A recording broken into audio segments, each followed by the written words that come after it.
Hello everyone, Jonathan here, and I want to welcome you to this brand new Axis and Allies 1914 tutorial series. For this video, I'm going to be focusing on a few things that I'd like to just introduce right now. First, we will be taking a look at the board itself and talking a little bit about what war is this game all about? What happened in 1914? We're going to take a brief look at the kind of the backstory of these different nations. There are a lot of nations that were involved in this or in World War One, and we're going to go through each one just to kind of set a backstory so that as we proceed with additional videos and we get into gameplay and you think about strategies you might want to employ, that it's more than just a game. I mean, ultimately that is what it is, but that you get a little bit of a flavor for these different countries, and you can kind of get a little bit of a feel for them.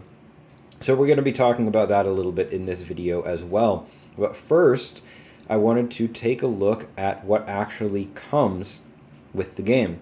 So of course we have the map that is set out in front of us. Unlike most Axis and Allies maps, it is not rectangular. It is almost a perfect square. The dimensions are slightly off, but it is almost a perfect square, and you actually set it up so that it's kind of in a diamond shape here, because the heart of what you're doing is Europe. It's here in the center, but then you have a little bit over here, North America, you've got a little bit up in Scandinavia, you've got Africa down here, that aren't key components, but they are part of the game. You also are going to get an instruction booklet right here. You're going to get a little battle board. I don't often use that, but that comes with the game. And then you have a box for every nation. I have the Russian box open so you can see what's in it. We've got our control markers, we've got our various units in there. Naval units, battleships, cruisers, submarines, infantry, fighters, artillery, and tanks. And then we have various chips up here. Now this game is unique amongst Axis and Allies in that it has separate chip colors for the Central Powers, for the two sides, so the Central Powers as well as for the Allies. Now you might be wondering, why did I just call them the Central Powers and the Allies? This game is called Axis and Allies, isn't it? Well, the Axis and Allies series is heavily based on World War II, and that is what the two sides were called in that game. Or, I'm sorry, in that war. And then that translates into the game. And they wanted to keep the same branding, I think, is what happened. And so they want you to know it's in the same Axis and Allies style. It's a similar idea and concept for the game, but it is set during World War One. Well, in World War One, your two sides were the Central Powers, Germany, Austria-Hungary, and the Ottoman Empire down there. And later they'd be called the Allies, because in World War II they were called the Allies, and two of the core members, England and France, were on the same side in both of those wars. In World War I, they were often called the Entente.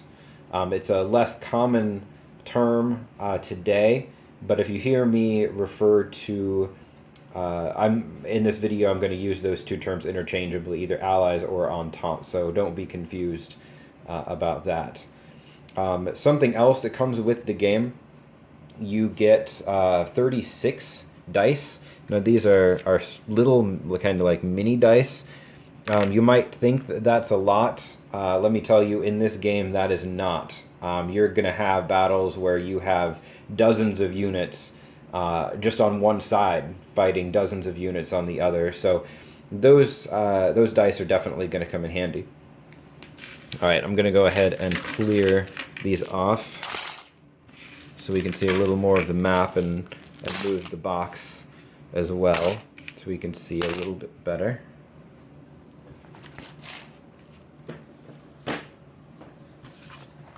So here you can see a full look of the map. You see that Africa is maybe a little bit smushed down there. but there isn't as much that goes on. This is really colonial warfare, and so there are small numbers of troops kind of running around doing stuff down there. So it's okay, even if it isn't geographically accurate, that Africa would be smushed like that. And you can go around the bottom coast of Africa if you need to, or through the Suez Canal. Now, this game also has a national production tracker that they tried to fit on the board. They decided to try and maximize or minimize the space it took up by using an impassable area, the Sahara Desert, right here. From my experience, this tracker doesn't work too terribly well because you're trying to track 7 different nations on this little thing. For me, it hasn't worked well. Maybe it will work well for you. But that's the official tracker. And then if you ever forget how much things cost in the game, it's right next to it right there. All right, so with that said, we are going to... actually, let me pan over the board one more time. Now, I would like to talk a little bit about each of the countries, so you can get a little flavor, a little bit of the backstory. What are each of these countries about leading up to this war? Why are they in the war to begin with? And maybe if one of those stories strikes you as interesting, or you find a certain appeal with it, then maybe your first time playing, you'll try out that country, just to see. So this is not going to be meant as a definitive, like a thorough history of these countries. We're just going to briefly go over each one and how they relate to the others. People have gotten PhDs and written volumes on the start of World War I, the lead up to World War I, individual countries during the war and after the war. This isn't meant to be a comprehensive review. It's just meant to give you an idea.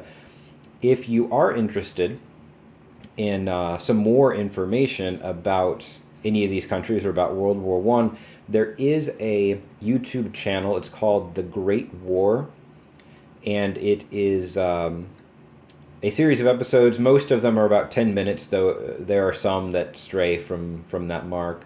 And they, in 2014, decided to do World War I week by week, 100 years later. And so they just wrapped that up in November of 2018. And then they have a lot of other videos too, but the core of their material looks at what was going on 100 years ago, the week that they're putting out that episode. So there are advantages of that, to that, in that it is very thorough, and you're going to hear about things you probably wouldn't hear about otherwise. And there are a lot of episodes out there, so you can skip around and that sort of thing. There are a couple drawbacks I've noticed. One is that there's so much material, and for the really big events, they're normally spread over 2, 3, 4 or more episodes. Sometimes it can be hard to know at the time what's important, what do you need to be paying attention to, what is going to build into something important later, and what is just some random occurrence that they're talking about in that episode that's not going to come back again. Something else that I have noticed is that there is a clear British bias. I wouldn't even say pro-Allied or pro-Entente bias, but there's definitely a pro-British bias in that series. So just be aware of that if you decide that you want to give that a look. There is another series. The channel is Dan Carlin, and he has a number of historical kind of conversational series. He has one about World War I. It's called The Road to Armageddon. He has a handful of episodes, each of which are a couple hours, and it is more looking at the different themes, and it's more kind of a conversational rather than a lecture sort of approach. So I'm a big fan of that one as well, and I definitely recommend it if you are interested in more information. But for this video, let's introduce our combatants.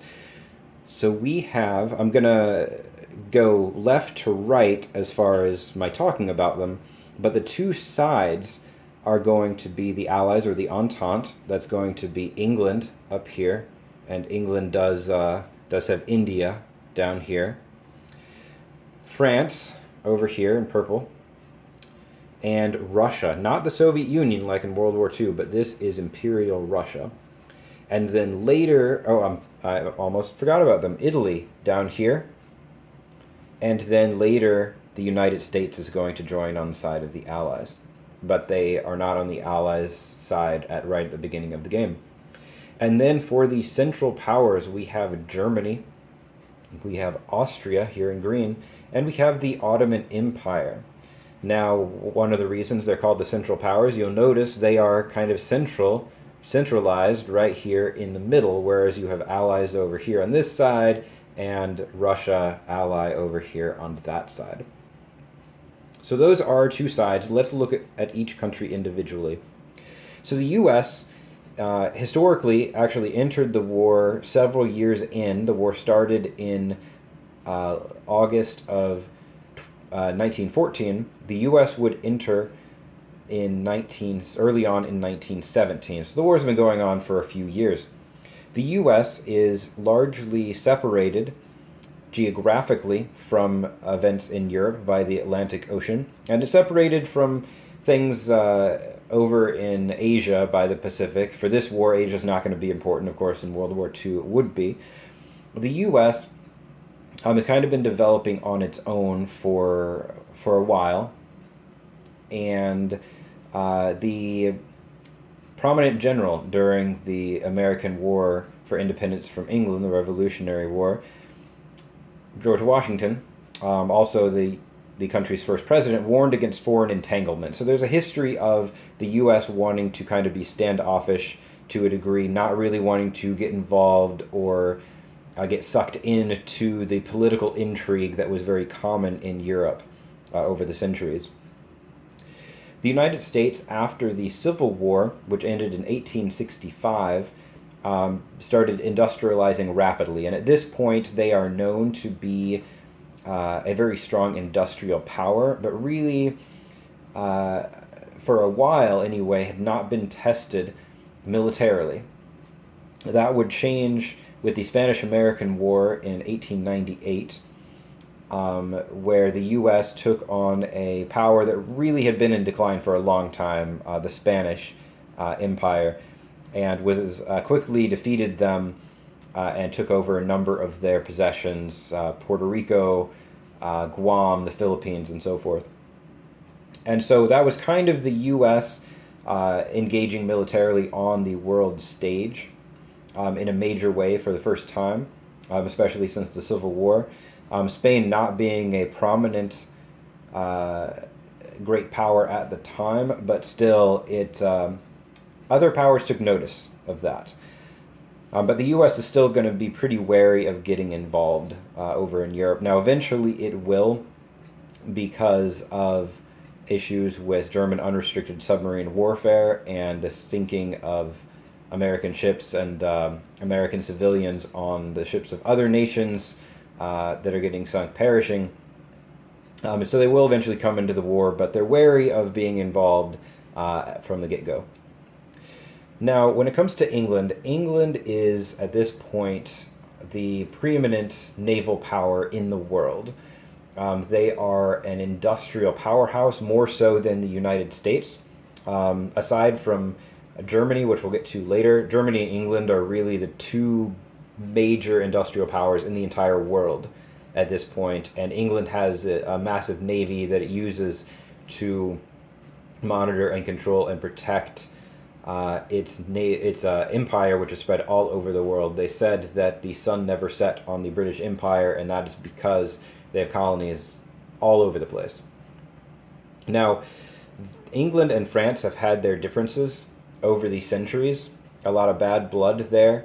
The 100 Years' War fought between the two.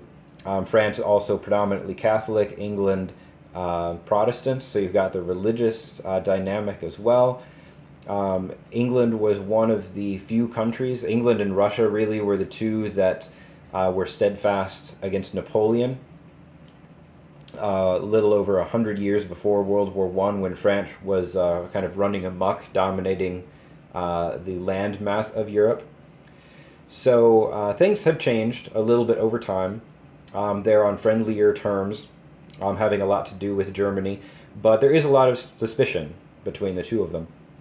Now, France is has been a major power in Europe for several centuries at this point, kind of culminating with Napoleon in around 1800 to about 1815.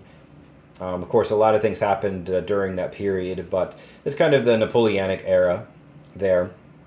And they had overthrown their monarchy, and there was kind of a lot of chaos, and Napoleon eventually came to power, and through leading of the army, conquered the larger part of Europe. And so eventually Napoleon was defeated, but in order to maintain the balance of power, France would still remain intact as a country, and they were considered a significant military power. Now, over time, with the unification of Germany, which we'll get here in just a minute, France would be severely humbled, and that kind of signified the transition from France being considered the dominant military power on the continent to Germany, and with that, England would gradually start to have a rivalry with Germany, especially with Germany's industrial production and military as things got going. Now, Germany is a fairly young nation, especially relative to these others, France and England, only in 1870. So this is well after Napoleon did Germany become to exist as a country. And Prussia, which we have a territory called Prussia, was a German state before. They kind of existed in a loose confederacy with a couple of major powers, within that Austria being one and Prussia being another. Now, Prussia was a significant military power. It was considered one of the great powers after Napoleon, and they would actually join with Austria to fight Denmark in the 1860s. Then they would fight a war against Austria. They'd win in Denmark, then they'd win against Austria, and then they would fight a war against France. So they're kind of ratcheting it up, fighting a stronger enemy time after time, and eventually culminating with their defeat of France, which was considered the preeminent military power on the continent at the time. And through all of that, and some other things I won't get into, but all of it happening around the same time, the German Empire was united and formed, and that Austria was not part of that.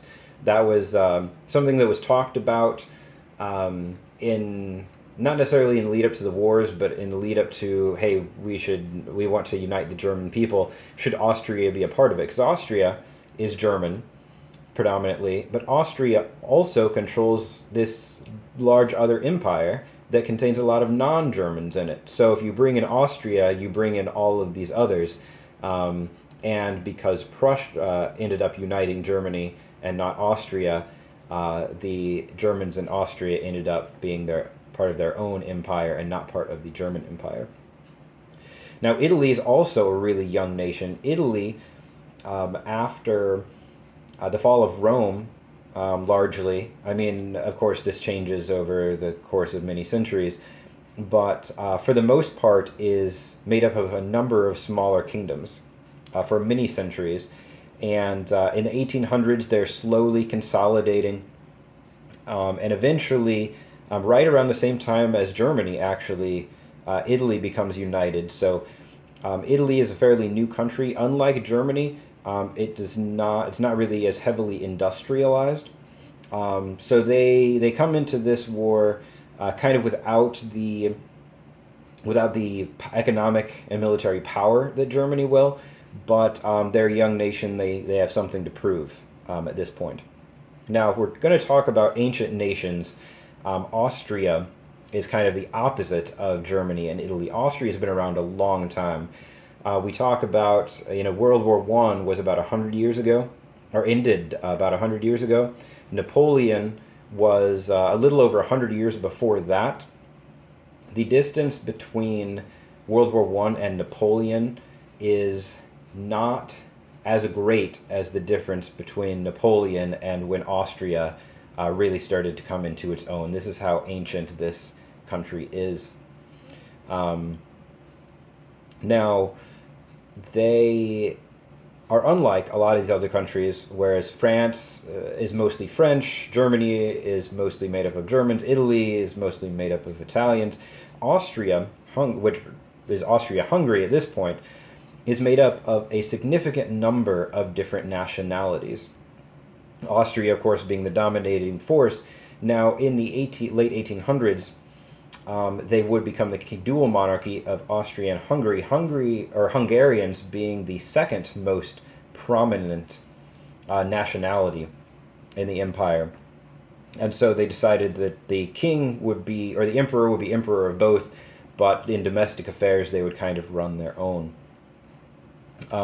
This would become an issue later. If you look at this area of Europe today and just how many countries are now a part of it, and how they were all part of a single empire back then. This kind of a holdover of the old medieval school where you would just extend your empire and integrate more people into it. But this would cause major issues for Austria because you have all sorts of different languages, you have all sorts of different rivalries just within the empire. That's going to cause them issues during the war. Now we've got Russia. And Russia, this is Imperial Russia. They are massive in terms of land. They're massive in terms of population for the time. Their infrastructure and their technology are considered inferior at this point in the war, but they're rapidly trying to industrialize, rapidly building up their rail system.